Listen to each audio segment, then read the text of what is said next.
Welcome in, Monday edition. Blue Sky Live here with you today. Chase Parham, Neal, McCready, Clark Ford Studio. Ole Miss waist deep, knee deep, shoulder deep in the transfer portal as it rages on. Stupid things open until I think the 28th. I think we were wrong last week. I think that's correct. And then it reopens, right? Again, it closes and then it reopens. Don't know.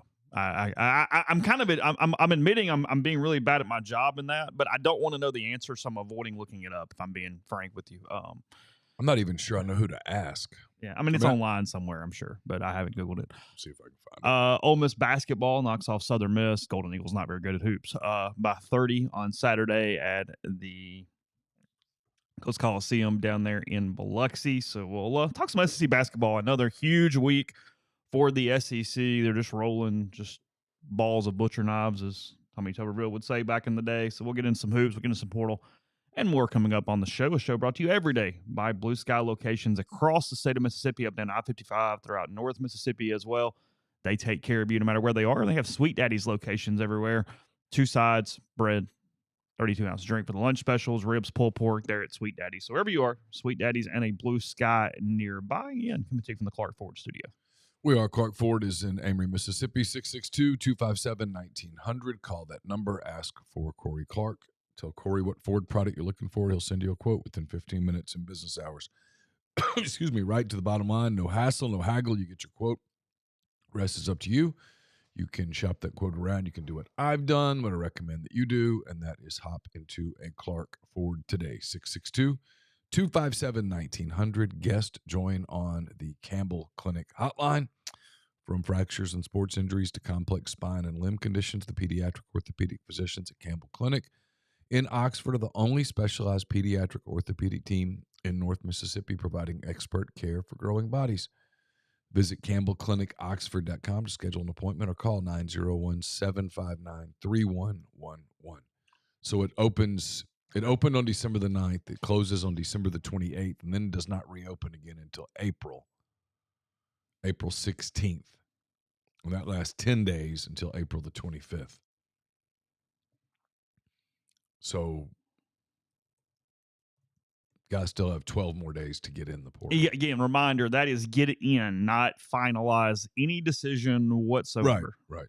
For Ole Miss, the real drop dead date, I posted on the board. I mentioned on Thursday or Wednesday's podcast that January 21st is the day of school starting for the spring semester. However, the final drop ad day is the 28th or something like that. So you got a minute. It's basically the whole month of January. All of it. Yeah. Yes. Intersession starts the 6th, maybe 5th. Something like that. I looked it up. I put it on the board. I think it's the 6th. So some people potentially could get into that winter session thing and lock in their enrollment at that point. All that to say, as we've been saying, that this is more of a commitment, if you will, than a signing at this point. They sign academic aid papers. They sign Grove Collective contracts for compensation. However, from a binding standpoint, the only thing that binds the player to the school is to actually sit in a classroom or enroll in an online class and take part in that class in whatever capacity matters to lock that in. Was it was it Braxton that signed athletic aid papers with A&M prior to signing with Ole Miss? So I don't know whether he signed athletic aid papers or whether he just signed a deal with their collective. Okay. I think it was the latter. But he put pen to paper with something to do with the Aggies. Yeah. I mean, I know for sure that he signed a collective deal. And then soon thereafter did the same with Ole Miss. And I guess the consensus among everyone is he'll end up at Ole Miss. Okay. Okay.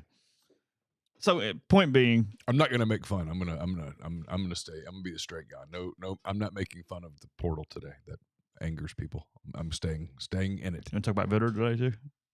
Not making fun of him either. No, I mean, I don't know because he and I had an agreement that was reached in private, and I've lived up to it, and he has too. Never mind. Doesn't matter. And he wasn't alone. I had a question, but I'm fine. It's okay. He wasn't alone in that. Like the attorney that goes, no, never mind. Let's change course. Let's go down a different. Yeah, there were other people involved in that agreement as well, and we've all lived up to our agreement. I'm going to get into some football stuff in a minute, but I do have a non-sports take that we're getting into that part here of Christmas still 9 days away. I mean, it is more than a week. I see Sammy in the stream says, okay, be honest, how many of us thought Christmas Day was this week? And I didn't, but, and I know this is like the most first world problem ever, but like our kids don't get out of school until the end of this week. And I'm a little frustrated by the calendar of the kids not completely getting out until really, really close to Christmas than having the majority of their break on the backside.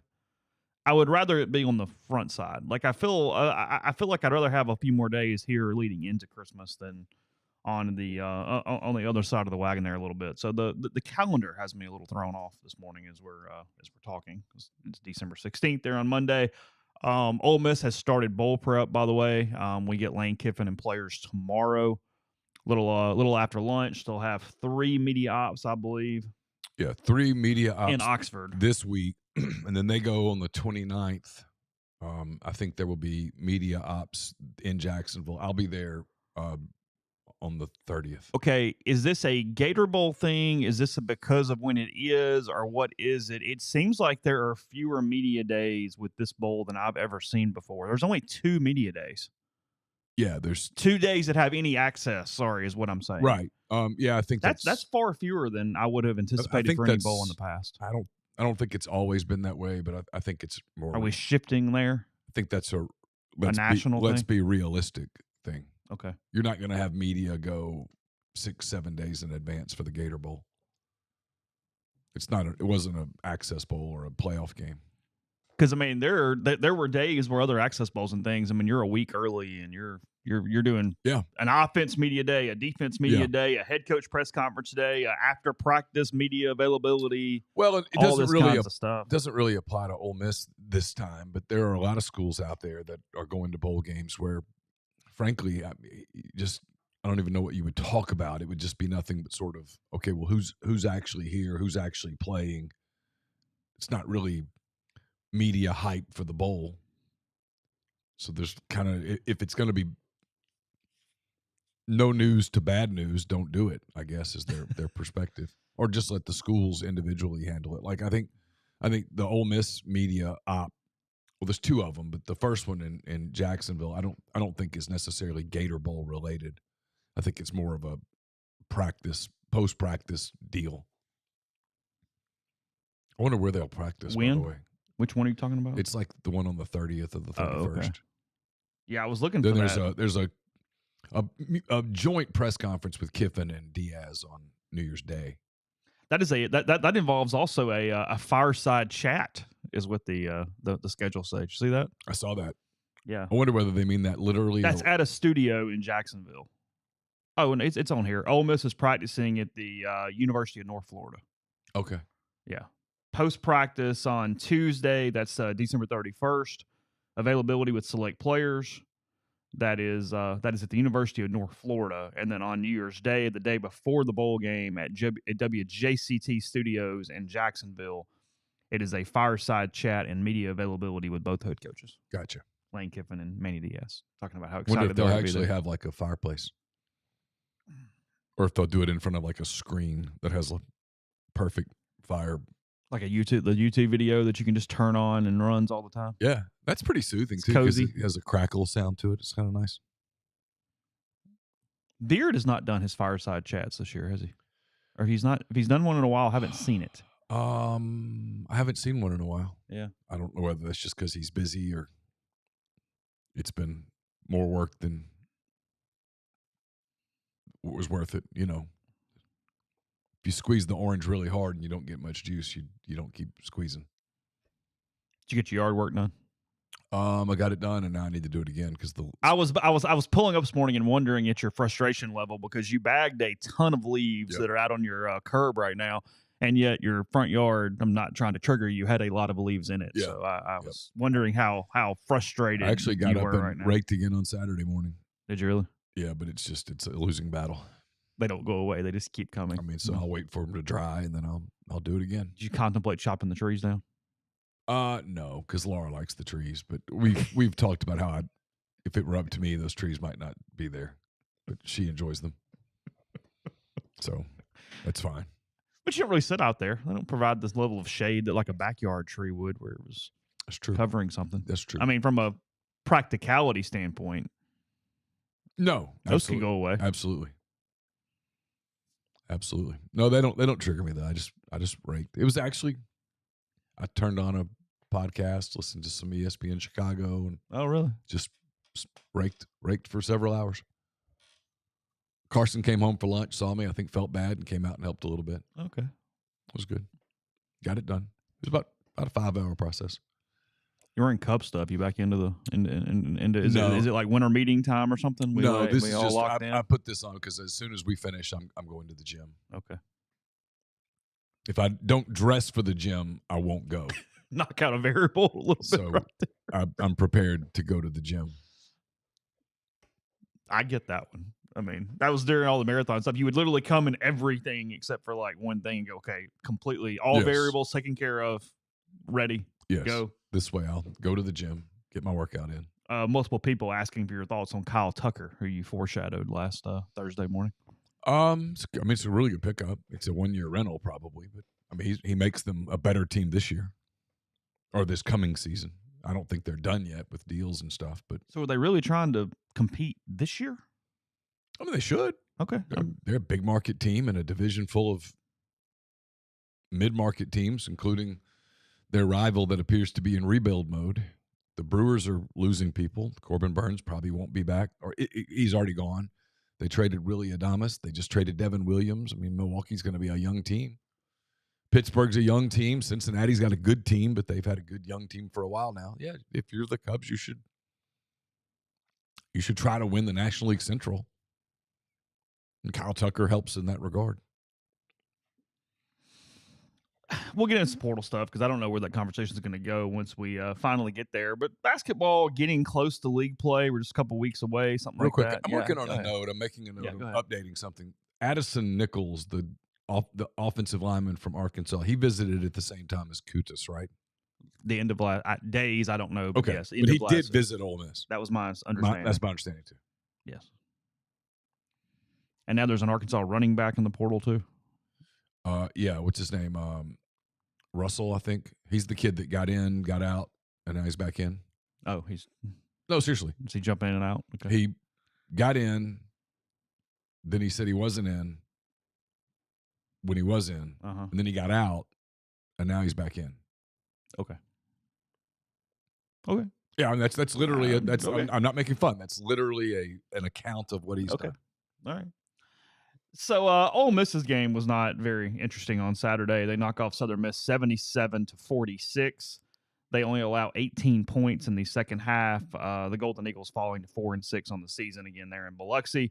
Ole Miss now 9-1, leading into again league play here soon. They got a game against Memphis though in 12 days. It will be pretty interesting at the FedEx Forum. Sean Padula going for 18 on Saturday for the Rebels. Again, they just outclassed Southern Miss. Southern Miss bad at basketball.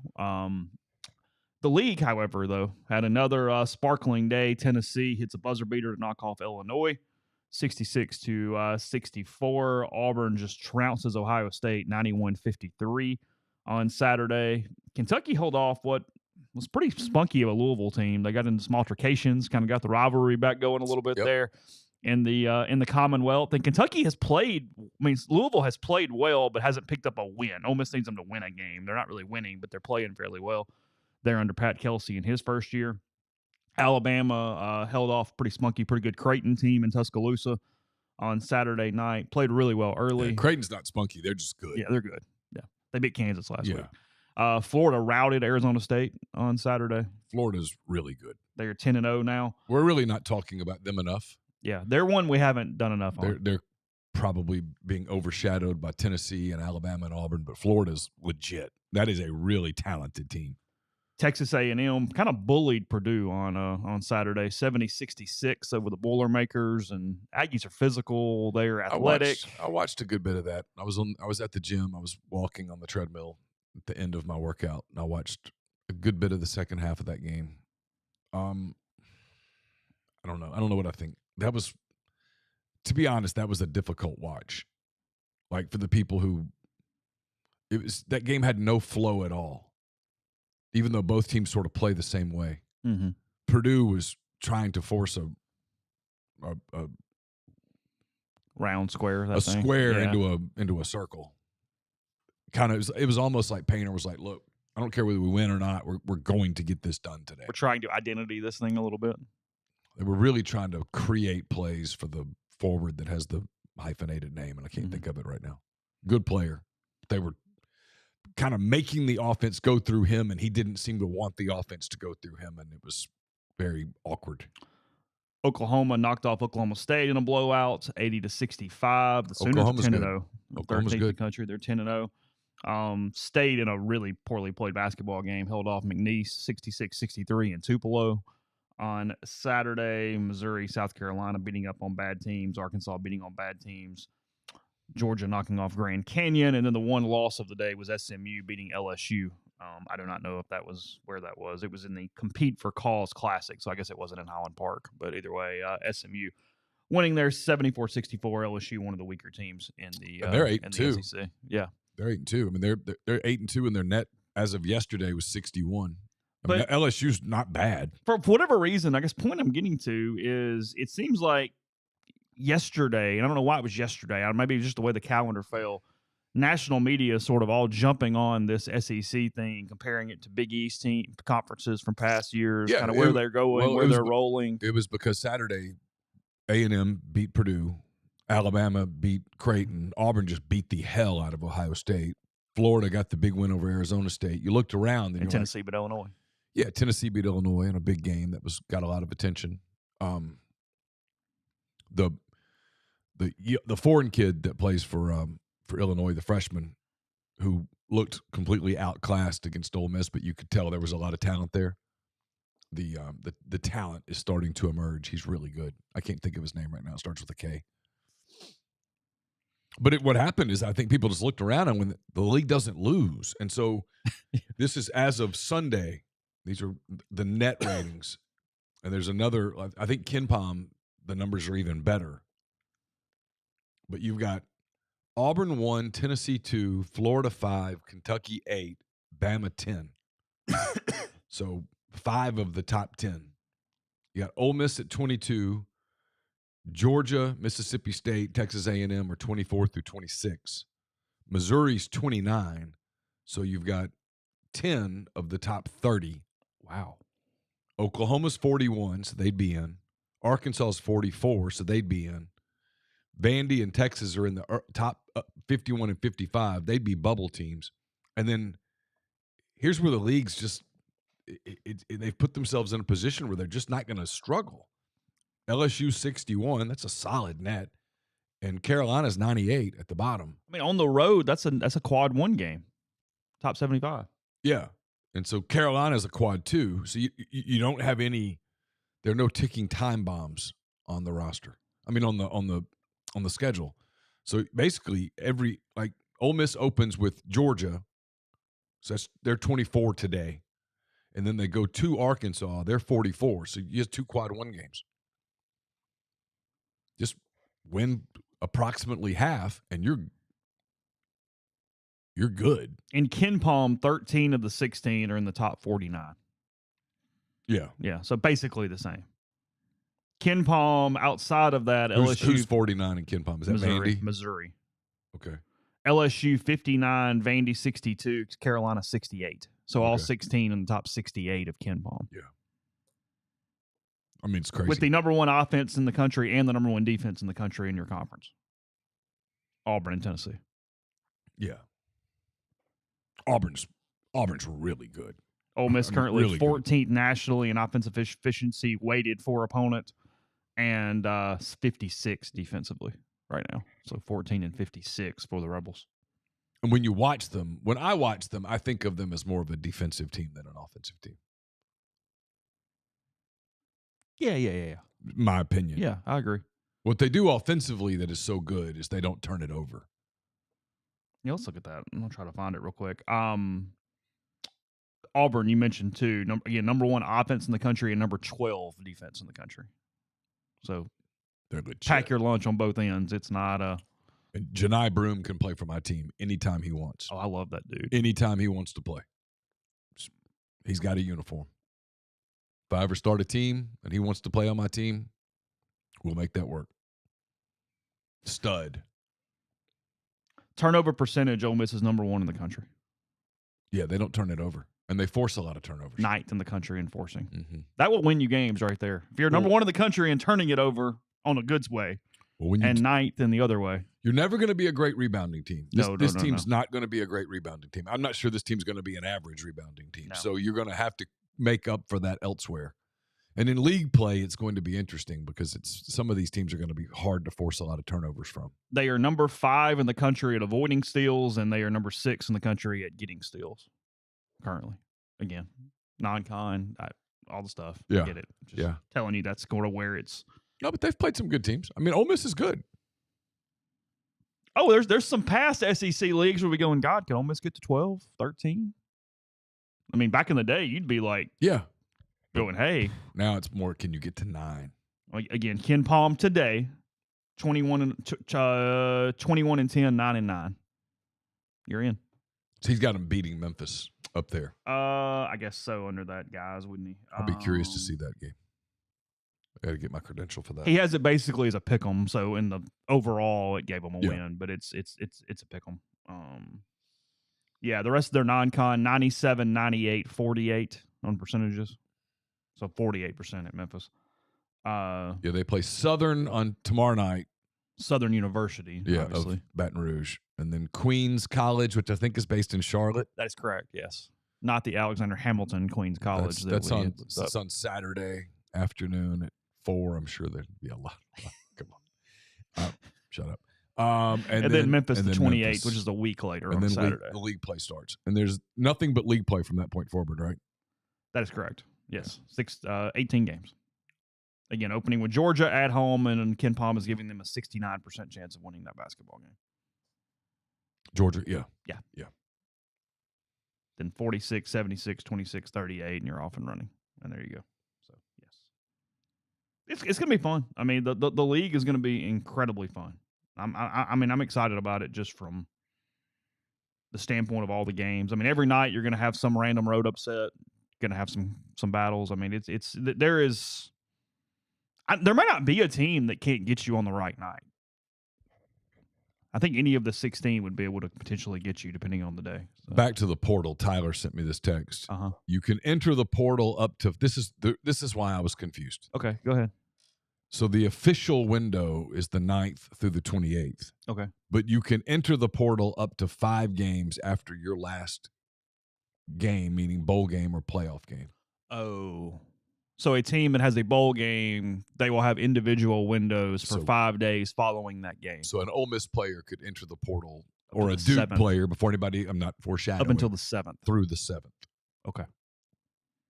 That's good info. Okay. That's why I was confused. Okay. I knew there was something, but I was having a hard time placing it. Okay. Sounds good. We'll talk a little more portal in a minute. First, you've had Wendy's nugs dipped in sauce, but you've had them covered in sauce. Their new saucy nugs take the crispy and spicy nugs you love and turn them up to 11. Choose between flavors like buffalo, honey barbecue, garlic parm, and for real heat seeker, spicy ghost pepper. Only on Wendy's signature spicy nugs. I dare you. 7 delicious ways to try the nugs you already love. Pick a flavor, grab some napkins, prepare to nug like you never nugged before. So for a whole new way to nug, it's got to be Wendy's at participating U.S. Wendy's. After years of fine print contracts and getting ripped off by overpriced wireless providers, if we've learned anything, it's that there's always a catch. So when I heard about that all Mint Mobile wireless plans are $15 a month when you purchase a 3-month plan, I thought, what's the catch? But after talking to them, it all made sense. There isn't one. Mint Mobile's secret sauce is that they sell wireless service online. They don't have retail stores or salespeople. Instead, they deliver premium phone plans directly to you. So say bye-bye to your overpriced wireless plans, jaw-dropping monthly bills, and unexpected overages. Mint Mobile is here to rescue you with premium wireless plans starting at $15 a month. All plans come with high-speed data and unlimited talk and text delivered on the nation's largest 5G network. Use your own phone with any Mint Mobile plan. Bring your phone number along with all your existing contacts. Ditch overpriced wireless with the Mint Mobile and get 3 months of premium wireless service for $15 a month. To get this new customer offer and your new 3-month unlimited wireless plan for just $15 a month, go to mintmobile.com/MPW. That's mintmobile.com/MPW. Cut your wireless bill to $15 a month at mintmobile.com/MPW. $45 upfront payment required, equivalent to $15 a month. New customers on first 3-month plan only. Speed slower above 40 gigabytes on unlimited plan. Additional taxes, fees, and restrictions apply. See Mint Mobile for details. We're also brought to you by Comer Heating and Air, Southern Air Conditioning and Heating. Different names, same great people, products, and services. If you live in Oxford, Batesville, Tupelo, or the surrounding area, call Comer 662-801-1777. If you live in Hernando, Memphis, or the surrounding area, call our friends at Southern 662-429-4429. I'll be in Jacksonville for the Gator Bowl. I'll have a post-game column brought to you by Window Hero. From window cleaning to pressure washing, gutter cleaning, gutter guards, and everything in between, Window Hero has the experience, equipment, and expertise that's necessary to make your property look and feel brand new. If you're in North Mississippi, let Window Hero make your home or business's exterior look amazing. Get in touch with Roby and Susan Allen, 662-510-7077, or get an estimate at windowhero.com. Are you retiring soon? How long should you wait to take Social Security? What accounts should you pull from first? Are you already retired? Should you consider Roth conversions? These are just some of the questions that can only be answered with a personalized retirement income plan.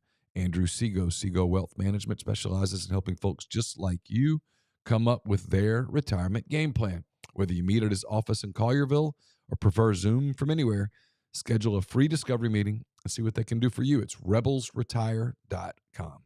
Podcast also brought to you by G&M Pharmacy, 662-236-2222. They deliver locally in the Oxford area and they offer medicine. Free prescriptions same day each month and take care of you. One trip to the pharmacy, one delivery.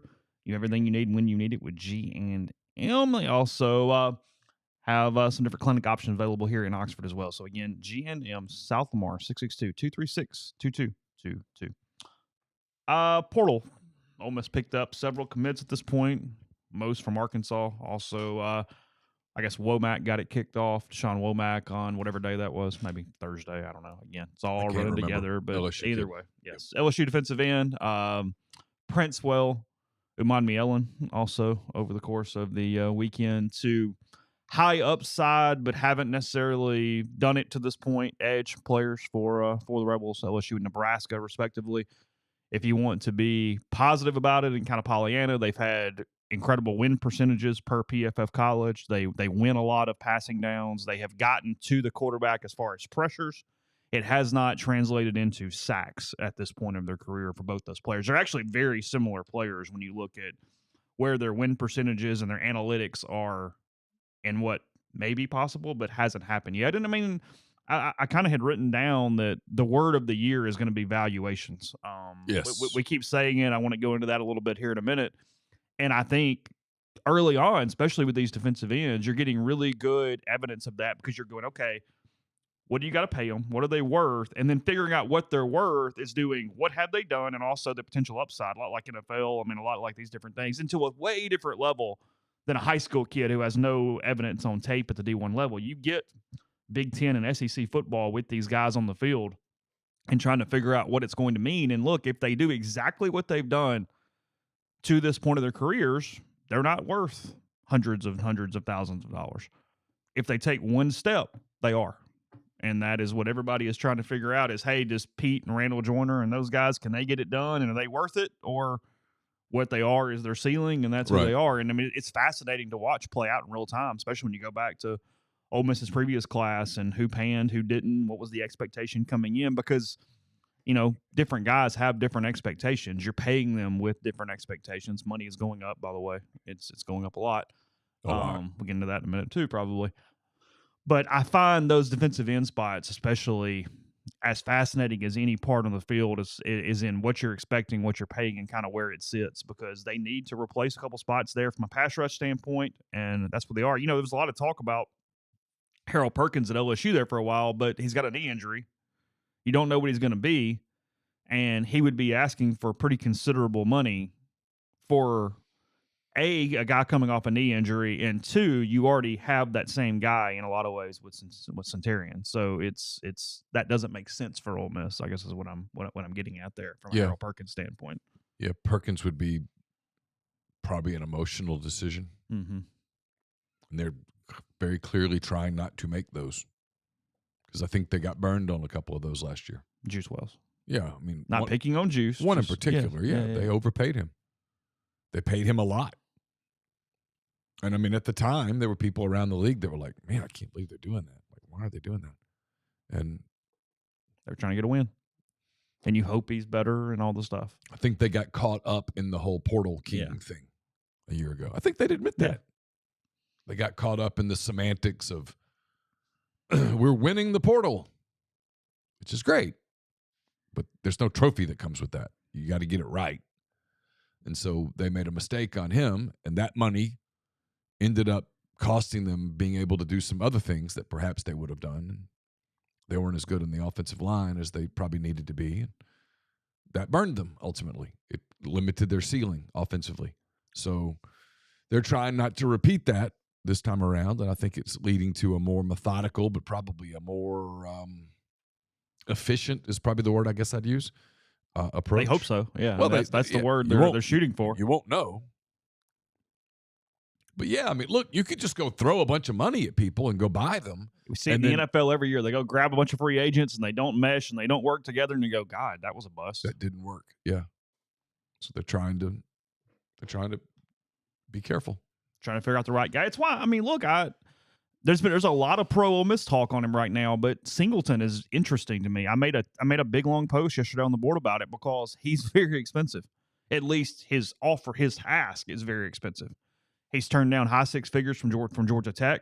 He's going to leave. He's going to get more money than that. Yeah, I mean, the rumor on him is that he's asking like 1.5 to 2. I was going to say somewhere 1.3 north. Yeah.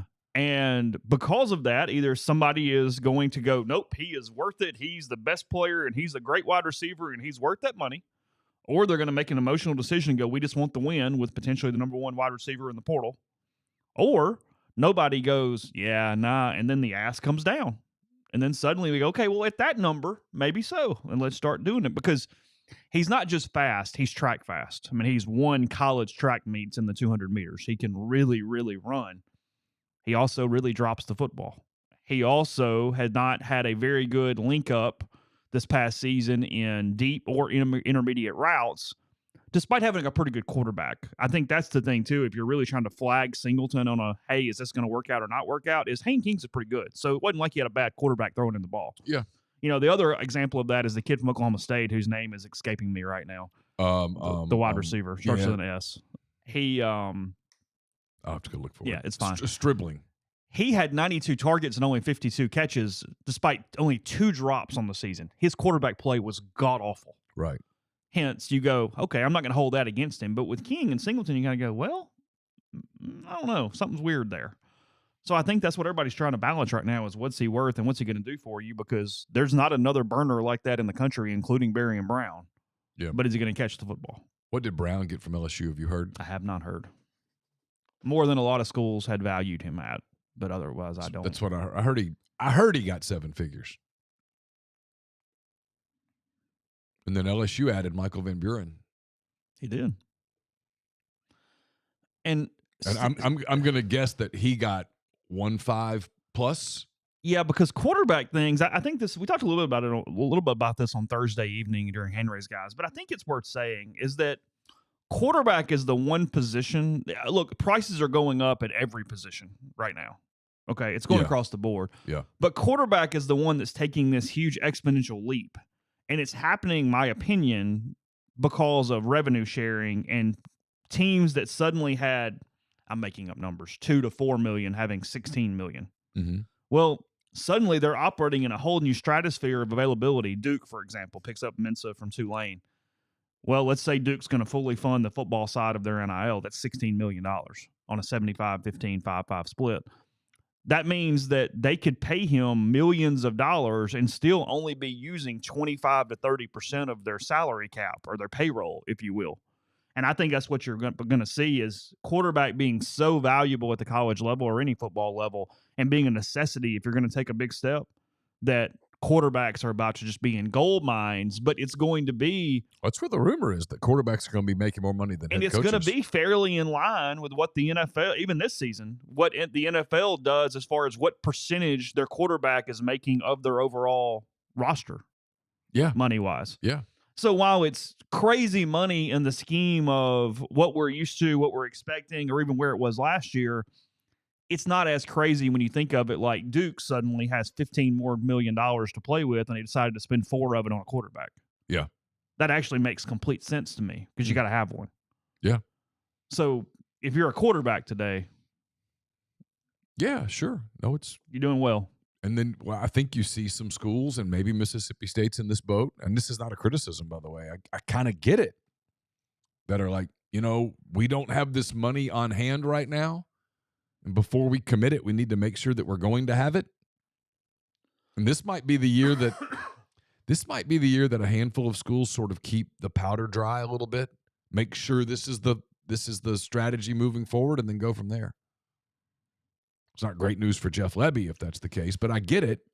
I get it. I do. I totally understand it. They didn't run Van Buren off. I mean, come on. But I don't know what they offered him. No, I don't either. But my point is, they wasn't like they went, yeah, go wherever you want. We don't want you. Because they were never guaranteed Jackson Arnold. No. They were always easily going to be beaten for Jackson Arnold. Well, I think there were a couple of schools, including Auburn, that were kind of willing to go as high as they needed to go to get him. And I know what people say, he's an average quarterback. Yeah, but he's a quarterback. The NFL does this every year. You have to have one. He's proven he can play in the SEC. And so if you're Auburn. My Saints signed Derek Carr. Yeah, if you're Auburn, listen, I love to make fun of Hugh and stuff, but I thought that was smart on their part. They make sure you get one. You went out and improved at the quarterback position, and he's going to have weapons. Now they got to protect him up front. But he's better than Peyton Thorne or Hank Brown. Immensely. Yes. Yeah. I get the criticisms and stuff, but I think people are wrong on that one. I actually thought that was a really good get for Auburn. I thought Arnold was a good player. Oh, them going to the other dude, was it him Harris? Was stupid for those 2 or 3 games. Was that Harris? Oklahoma. Yeah, I can't remember the kid's name. Yeah, State lost a lot of young talent. Yeah. Oof. Not been a good portal period for the Bulldogs. Not yet, but they still have time. That's kind of the point. They still have time, and if they're fully funding, if they have a lot of money to work with, and there will be guys at the end of the portal process who will say, okay, I got to go find my place now. Prices might come down. I'm just kind of playing devil's advocate a little bit. I'm not saying, hey, Mississippi State's in great shape. Here come the bullies. I'm not saying that at all. Yeah. But I am saying it's a little premature to write their death sentence. Well, I was looking for it here. Hold on, I have it. Marcus Freeman getting paid, by the way. Just signed a new 6-year contract. Notre Dame. Yeah. Yeah. Making a lot of money. Hold on. Number of players in the portal. I had it up a second ago. The first year the portal was going on, they only had 1,561 get in the entire portal in year one. Is that right? In the day. What is it now? Almost 2,000 total FBS players have entered their names in the portal, according to ESPN's Max Olson. Oh. FBS. So let's do context. 25 teams worth of players.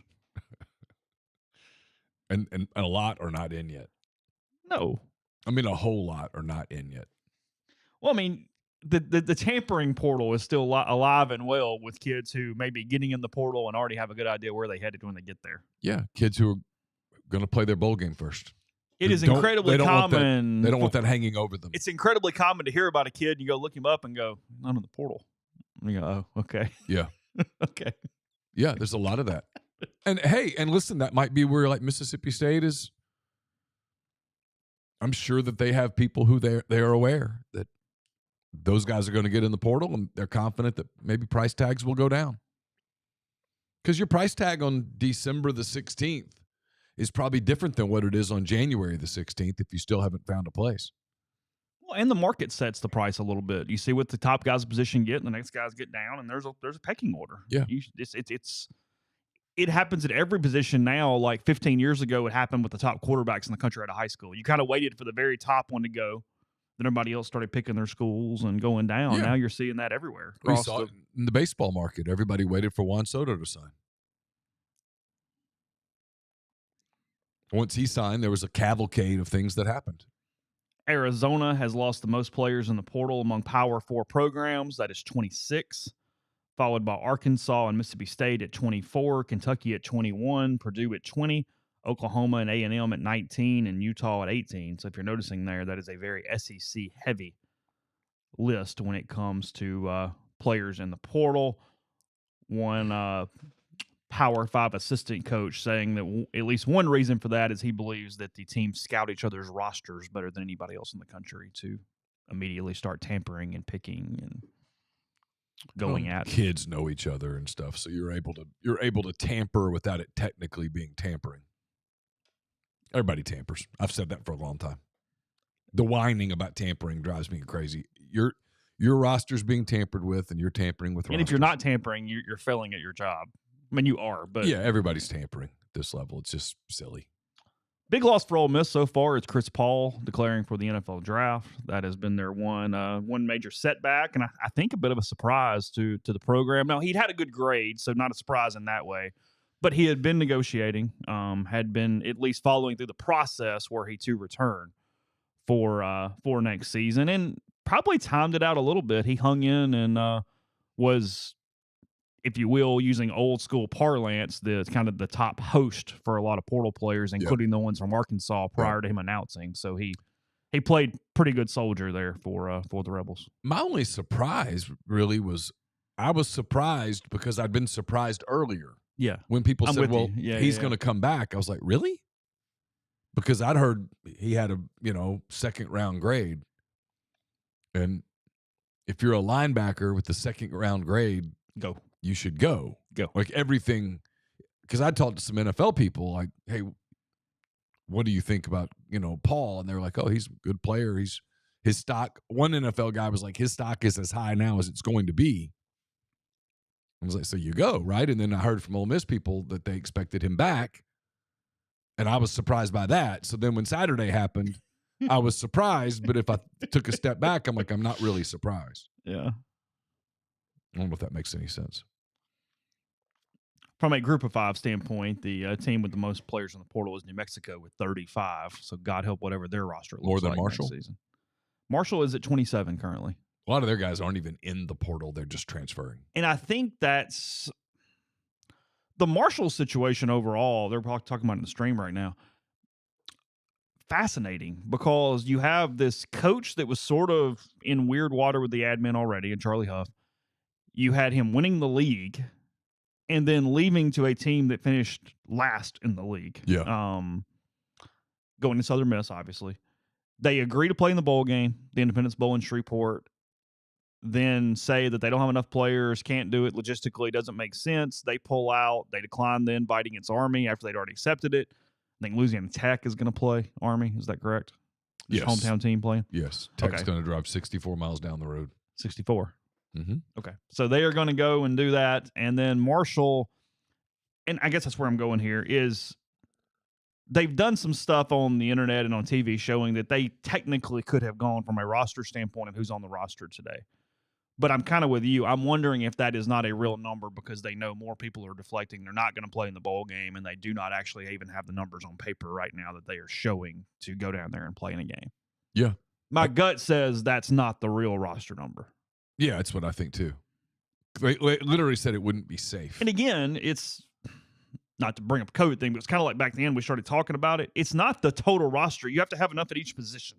I mean, yeah. You don't go, hey, the backup defensive tackle is going to play guard in this bowl game. Like, oh, that's right. We did that in COVID, didn't we? Yeah, we had. You had to not only have a certain number of players, you had to have a certain number of players at each position. Oh, yeah. That's why Ole Miss would move people around. Yeah.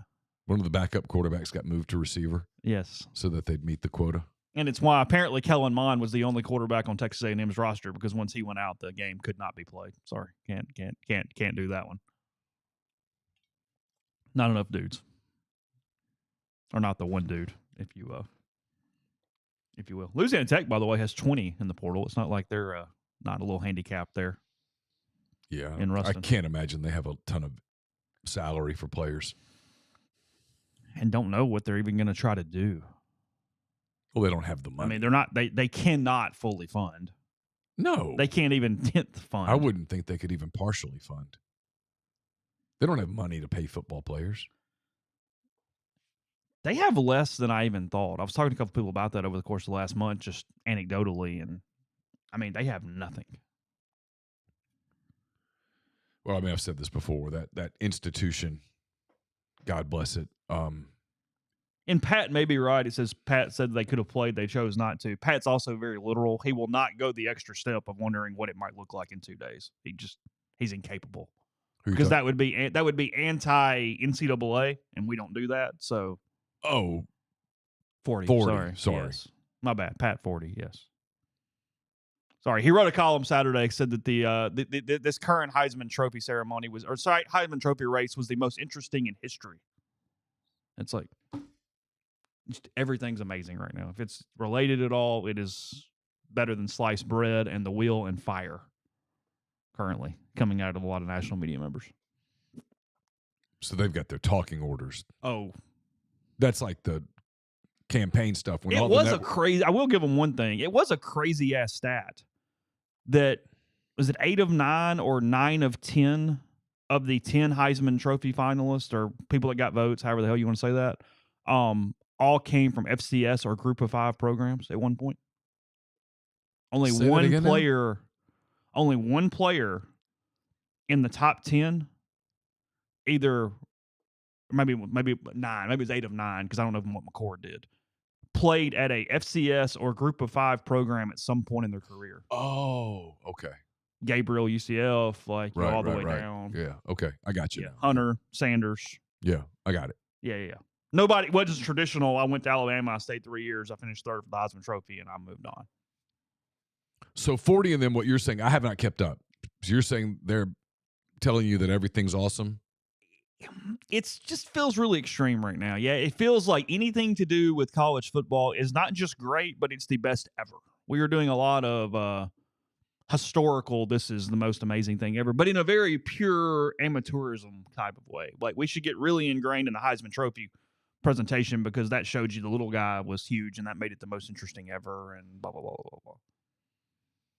Because, yes, Travis Hunter going to Jackson State was because he was unable to play at Georgia or somewhere. I mean, yeah, I mean, come on. People yell at me, though, when I don't play along like that. So, I mean, maybe he's doing the right thing. Maybe it's just job security. I don't know. Sometimes I wonder. I'd like a cartoon bubble, because I know Ross pretty well. I would love a cartoon bubble when Dellinger is doing podcasts with him 3 days a week. Just wondering. Yeah, because I know Ross is much more of a literalist. Yes, and I know sometimes. And is more realistic and knows what's going on and things of that nature. It's like and Wetzel either really has his fastball or he's a complete 40, one or the other. There's nothing in the middle. Like, Wetzel writes something, I go, that was really damn good, or I go, oh my God. I never leave it, and maybe he did his exact job, because I never leave it and go, I don't know. I go, that was really great, or that was so stupid. I just don't know where that comes from, where everything must always be positive. Nothing in life is always positive. I mean, there are always negative things. I mean, it's like some of the people that are doing all the Ole Miss players playing in the game is a sign of their incredible chemistry. And it's like, okay, that's part of it. Doesn't hurt. It's also, and it's more a sign of they learned from what happened with Florida State and said, hey, how do we prevent that from happening to us in a world where we don't end up in the playoffs? Mm-hmm. And they backloaded a lot of the contracts. It's the one part of protection they have, so they use it. Yeah, and so they used it. They incentivized staying. And so some guys looked into leaving, realized they would be leaving a lot of money on the table, and they're like, screw it, I'll play. And that's not Now, if the culture were so bad that guys were like, I don't care, I got to get out of here. Okay, sure. But and you'll see that. Yeah, and that happens. But this is them being ahead of the curve in that more than it is some spiritual, cultural. No. Alabama media told me Tide just has a completely different level of culture inside their building than everyone else. And they probably backloaded a lot of contracts too, because they were smart enough at Alabama to go, hey, what if we don't make the playoffs? It's going to be a disappointment. Let's make sure. How do we prevent a mass exodus? And you lose me if you say one negative word about Walter Nolan coming out of that game after 30 snaps. I'm completely out with you. I'm perfectly fine with Walter Nolan playing 30 snaps in this football game and losing this football game. Yeah, of course. Or fewer. Yeah, whatever the number is. Yeah. I mean, if I'm Princely and I get out there and get my 15, 20 snaps in and I'm good, I probably skate. And Dart can play as long as he wants to play. If he wants to play the whole damn game, he gets to play the whole damn game. Sure. If he wants to play one series and then hand the ball in a ceremony at midfield to Austin Simmons, that's perfectly fine too. Sure. Got no issues. Lane's going to walk up to Jackson and go, how long you want to go? Tell me when you want to leave. Sounds good. Yeah, come holler at me. Yep. Let me know. Yep. I'm sure they've already discussed it. Yeah. His call. Yeah, and he's earned that. He has. Yes. My gut is he's trying to get 167 yards, and then we'll go from there. But Duke's going to have a hard time scoring anything. So, yeah. Now, is Paul playing in the bowl game? I've heard conflicting things. I do not know the answer. Okay, I don't either. Yeah, I like Ole Miss in the points, and the line just keeps going up. How high is it now? I saw like a 16, I think. Oh, okay. Yeah, you start getting into that number that gets a little uncomfortable. Because it's a bowl game. And it's at night, too. It's going to be a long night. I mean, I guess Ole Miss, I just don't know how Duke scores. It's their third-string quarterback. Manny's not invested in this game plan. And if he were, it wouldn't matter. I don't know. That press conference will be an amazing thing on January 1st. We'll put that. Manny and Lane in front of the fire. I think I just Uber. I don't even think I'm going to fool with renting a car. Oh, no, Uber. You don't have to go very many places. Yeah. No. All right. Citizens Bank, not just an account number, a valued member of the community. Now, if you find yourself in the market for a mortgage, another reason to give them a try. Whit Wilson, and maybe you know in the mortgage space now at the Citizens Bank, ready to help you with your real estate goals. Stop by and visit 902 Sisk Avenue, Suite E. Discuss your options with him or any of their experienced bankers. And while you're in there, check out the School Spirit debit cards. They donate them out per every transaction to the local school of your choice, whether it's Oxford, Lafayette, or Regents. That's the Citizens Bank, PHILA.com. Brought to you by Grenada Home Center. They've got paints by Benjamin Moore, Pittsburgh Paints, Farrell, Calhoun, flooring of any and all types, stone countertops, whether you're looking for granite, quartz, or anything else, window treatments from plantation shutters to whatever else suits your fancy. It's Grenada Home Center, 1301 Sunset Drive, Suite H in Grenada. You can also call them at 662-226-3127. You've got about a week's worth of shopping days remaining. If you are shopping for jewelry, go to Arnett's Fine Jewelry. It's a fourth-generation jeweler located in the old Lamons building on North Lamar Avenue in Oxford. Whatever you're looking for in jewelry, they've got it at Arnett's. At Arnett's, they want to be your jeweler. We're also brought to you by the College Corner. If you're shopping for the Ole Miss fan in your life, recommend the College Corner. It's got 2 locations in Jackson, 1 in Oxford, in the Oxford Commons. Also can shop online at collegecornerstore.com. We're brought to you by Argent Wealth. They're based in Ridgeland, Mississippi. They've got clients in more than 20 states. They provide detailed financial planning, retirement planning for individuals and businesses, and much, much more. It's myargentwealth.com. Also brought to you by John Edwards, Regency Travel Incorporated in Memphis. If you're thinking about planning a trip that will create a lifetime of unique memories, get in touch with John.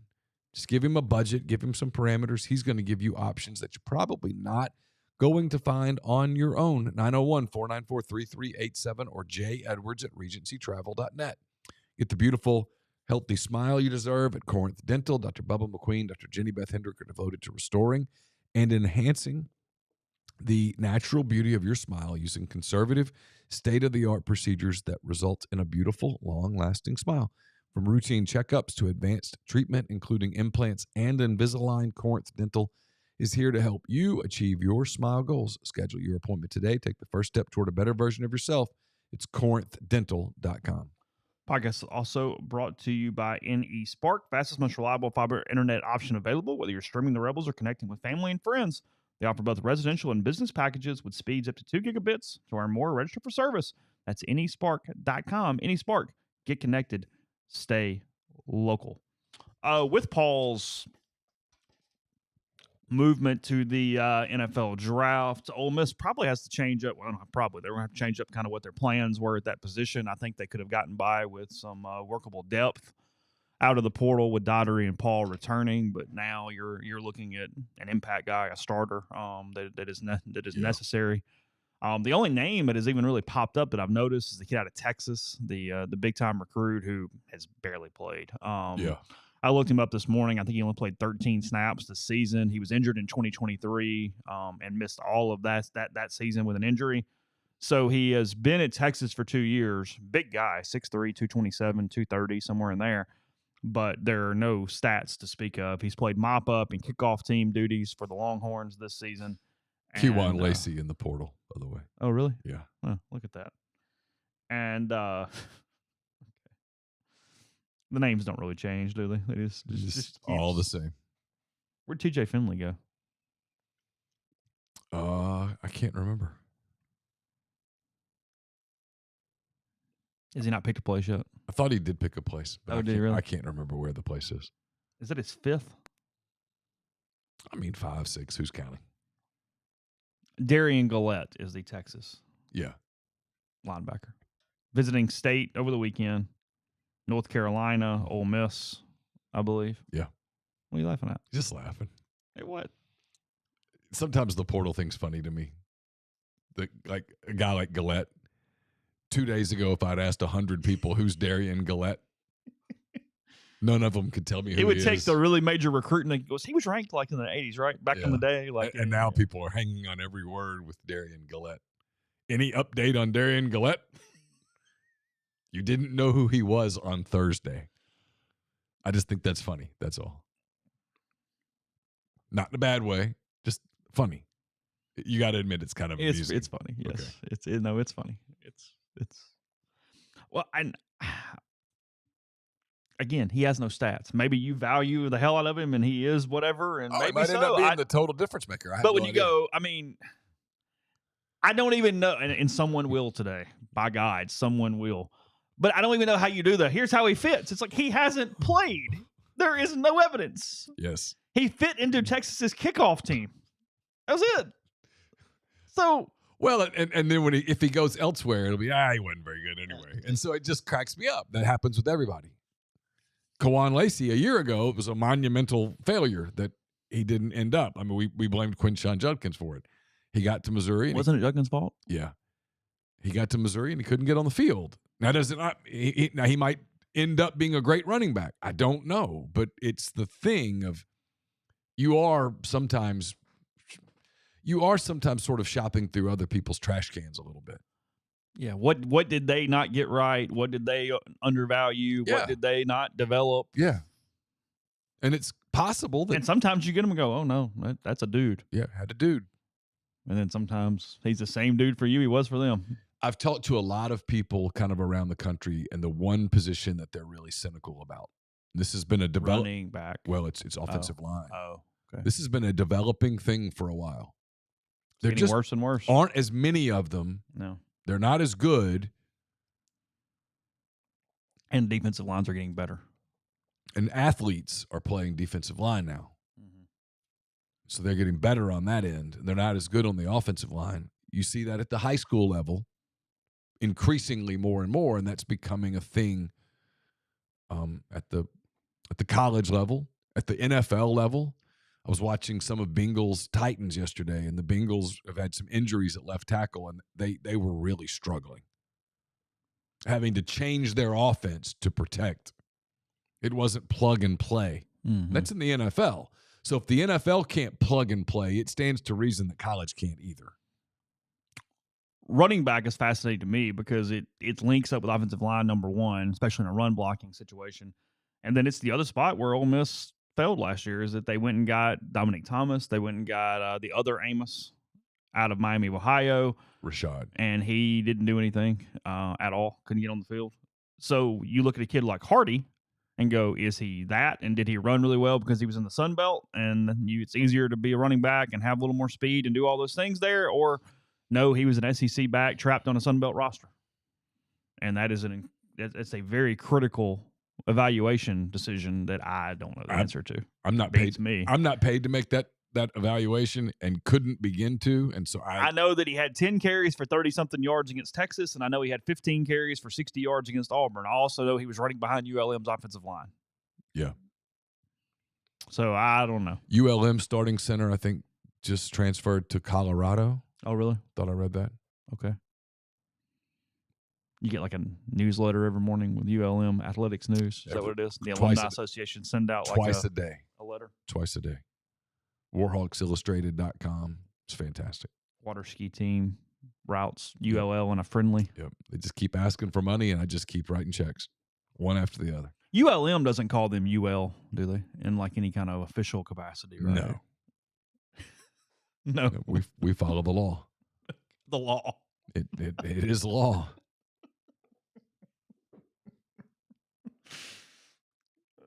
That will forever be funny to me that you can just say we are this and please call us this. Well, like, they identify as the University of Louisiana. Luke's like, I cover a Sunbelt team, and I'm like, so? He's like, well, they demand it. I'm like, well, you can demand all you want.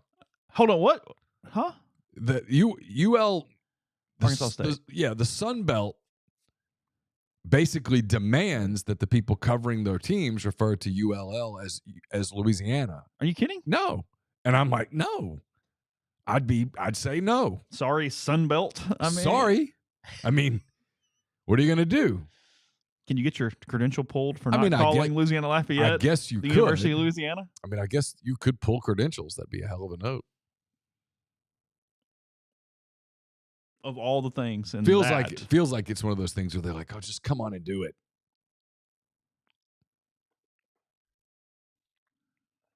Anyway. Did you see the potential big screw up? And I mean, it mattered for the Commanders.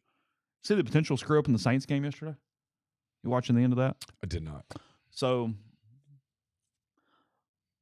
I mean, Romero texted me after the game yesterday. It was like, great win because they lost, which is good. Like the Saints keep threatening to win football games, and it's driving me insane. And then all you guys out there that are Saints fans, I love you, and I'm glad that you're in the bandwagon. But we need to be losing. We do not need to be winning.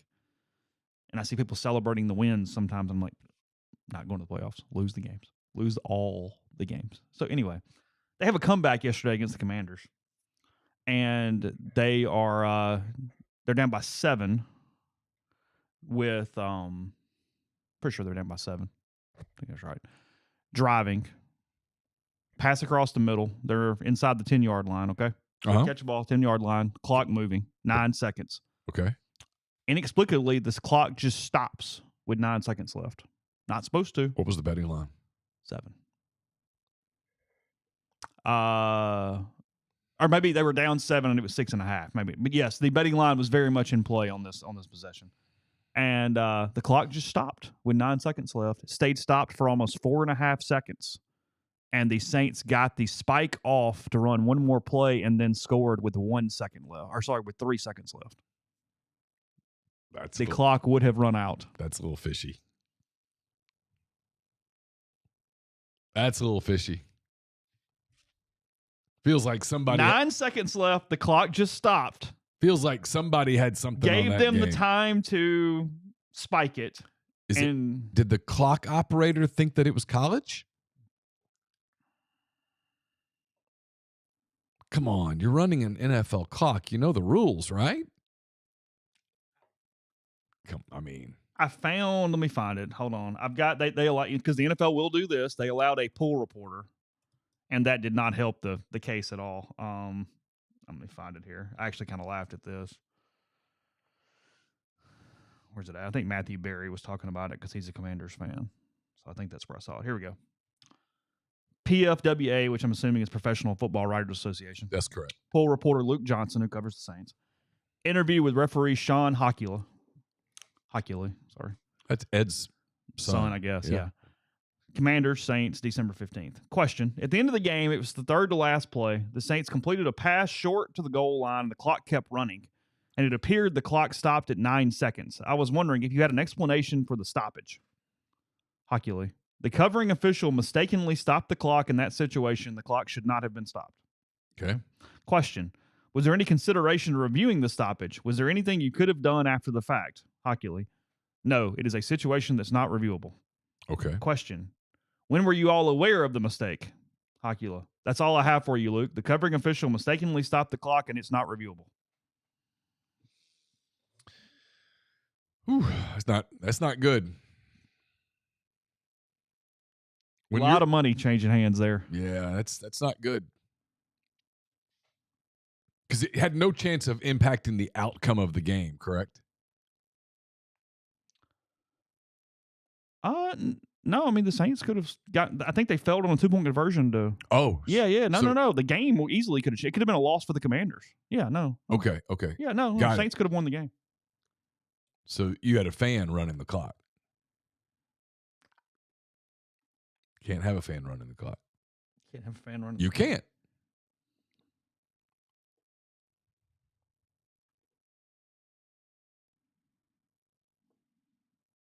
Interesting. It's that. That's a valid. Yeah, Saints went for 2 and didn't get it. Went for the win. Oh. Aren't you supposed to go to overtime at home? Seen the Saints offense lately? I mean, I get it. Play. It's still NFL players. Jaden Daniels' second game in the Superdome again came down to a play after a touchdown with no time left. Washington's rookie quarterback, remember, blah, blah, blah, blah, blah. They blew in blah, blah, blah. I'm trying to see if there's any quotes about the last play here. Yeah, Spencer Rattler led a 56-yard drive, and after catching a break from officials who mistakenly stopped the clock, threw a 1-yard touchdown to Foster Moreau as time expired. Then they went for 2 and didn't get it.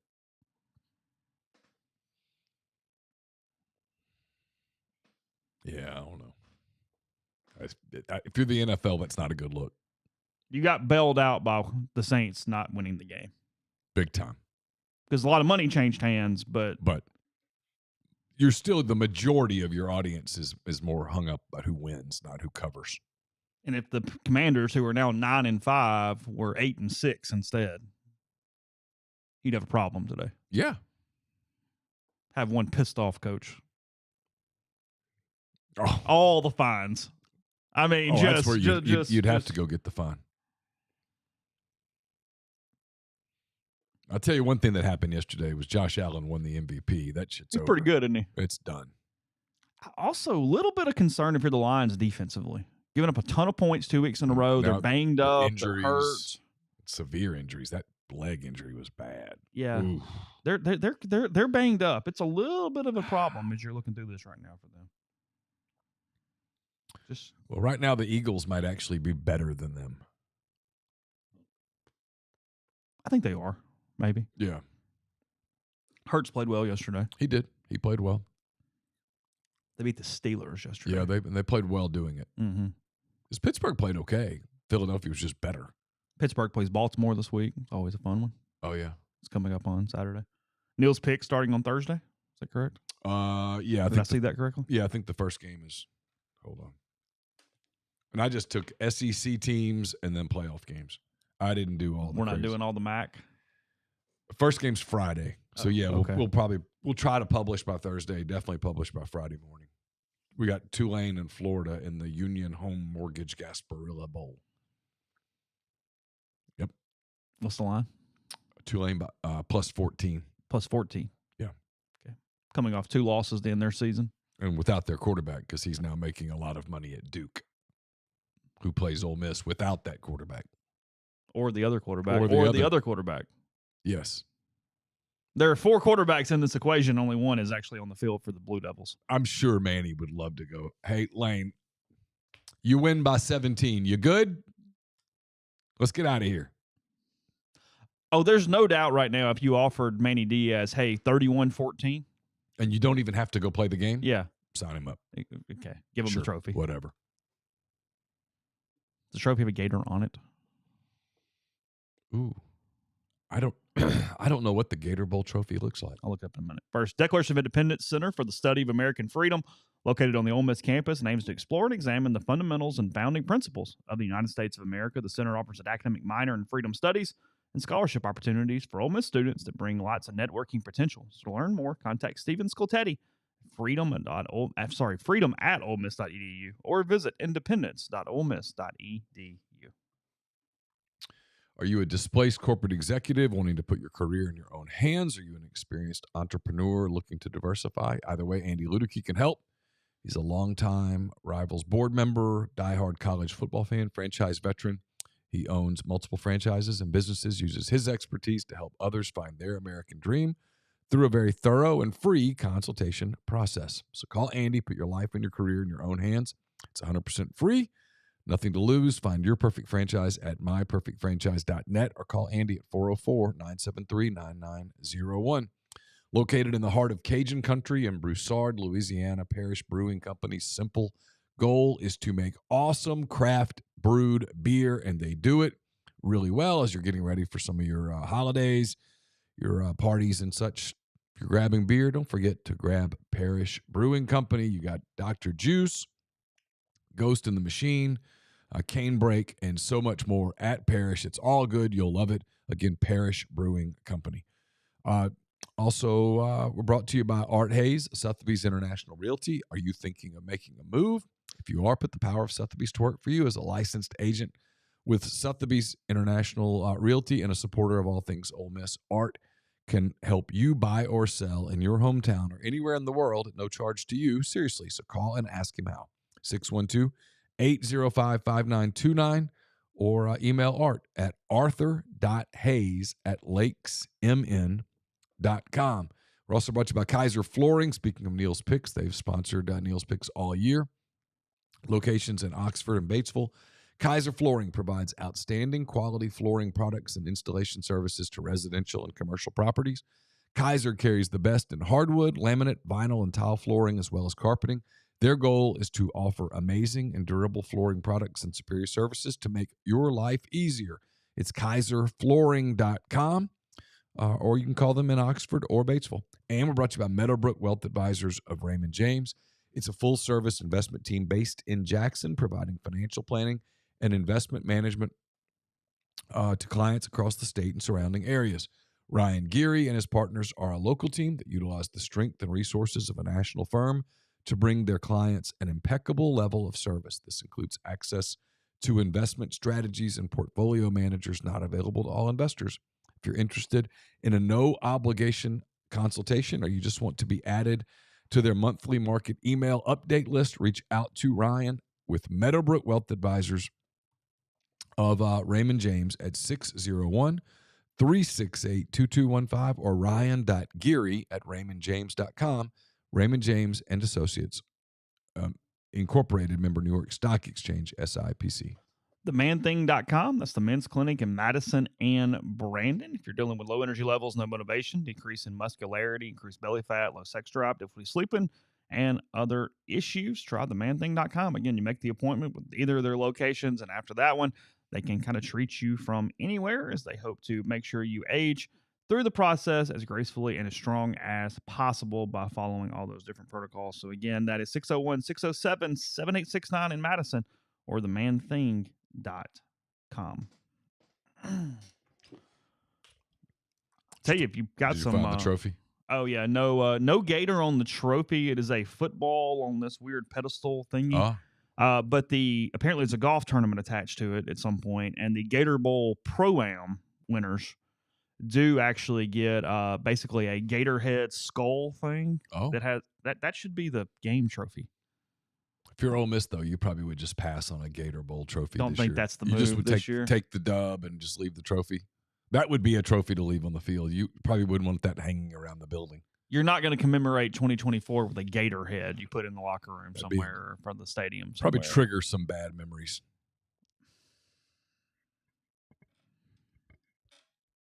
Yeah, if I were a bowl, I was seeing Grind talking in the stream. I would not want Duke on a December 31st bowl. They have a home basketball game that day. Yeah, no. Hard pass. Not many of you guys are coming anyway, but I wouldn't think Duke's bringing a big crowd. Like I said, Manny did not seem overly interested when we were talking to him that day on the Zoom. Well, other things going on. I mean, he was openly admitted it that he was, hey, we're a little busy here. He was caffeined, though. He was caffeinated like a mofo. He was. I mean, it must not have been hot. Must have been a cold brew. It was a frappuccino. It was a cold brew, I'm guessing, because he was knocking that thing down. Again, I've always liked Manny. I think he's a nice guy. Good coach.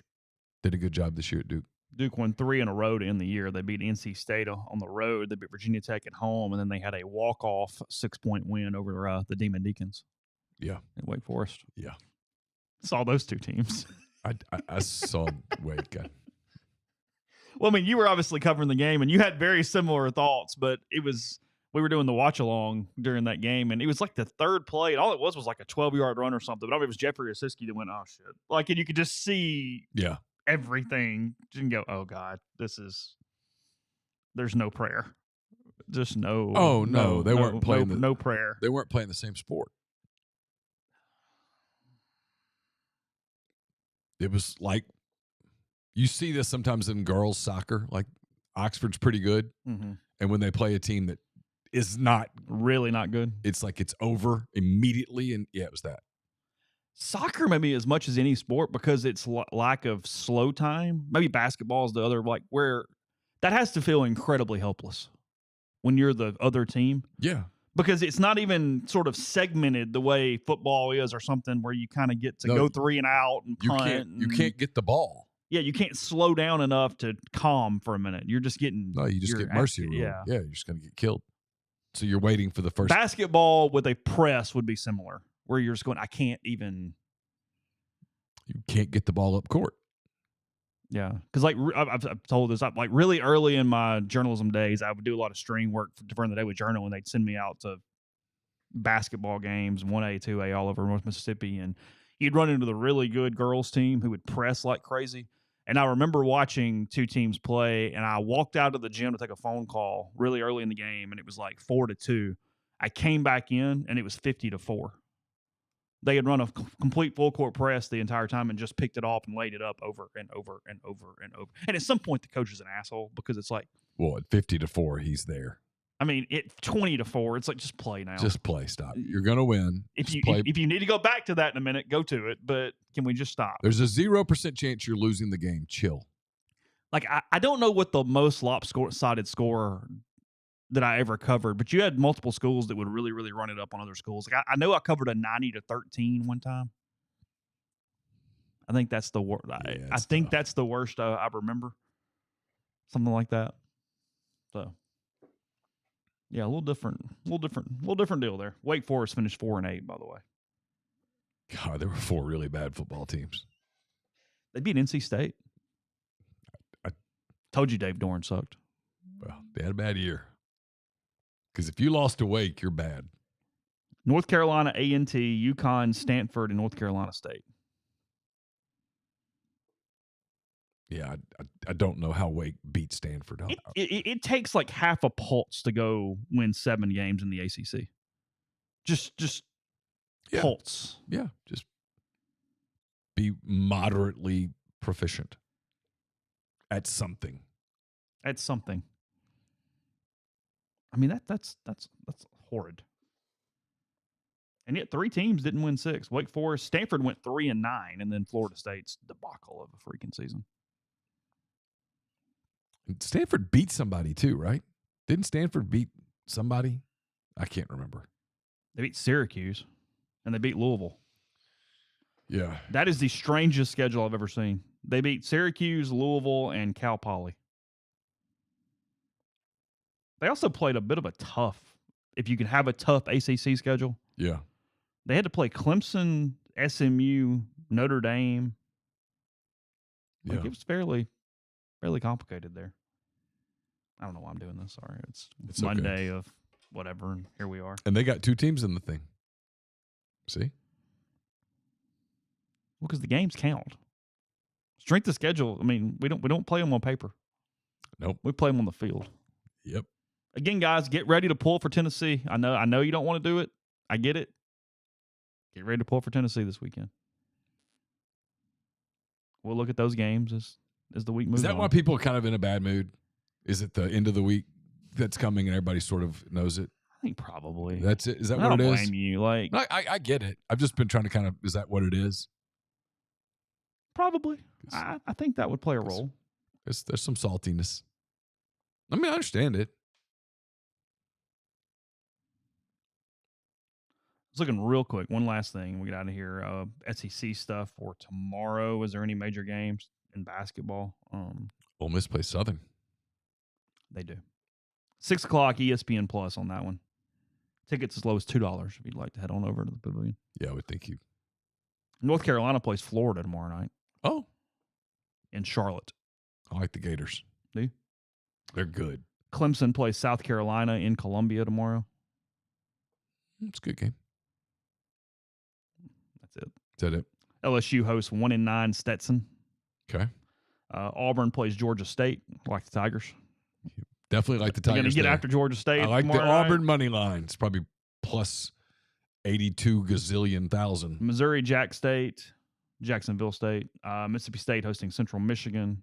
Okay. And Tennessee hosting Western Carolina, who's 3-6. This is where you start to feel bad for the cheerleaders at some of these places because they just want to go home and they can't yet. Are there games? Tomorrow's the 17th. Are there games later in the week, SEC games? Like Ole Miss has a Saturday game. Oh, yeah. I'm sure everybody plays on Saturday. Oklahoma plays Michigan on Wednesday night. It's a good game. That'd be a good game. In Charlotte, so there must be a event thing there and whatever they're doing. And then Saturday, you ask, yeah, it's a pretty full slate. Kentucky, Ohio State's on Saturday. Oh, Kentucky will smoke them. I think Auburn, Purdue's on Saturday. Ooh, Purdue better bring their lunch. Memphis, Mississippi State's on Saturday. Purdue's going to have to get better. Yeah, they are to compete with Auburn. Is that game at Auburn?